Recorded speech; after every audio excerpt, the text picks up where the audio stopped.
ආයිබෝන් සුබුදෑසනක් වේවා. පෞගිය දවස්වල අර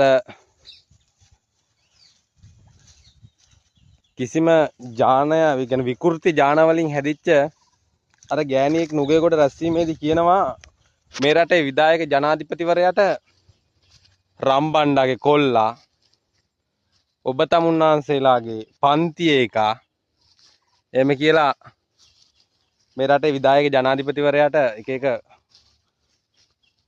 දොස් කියනවා.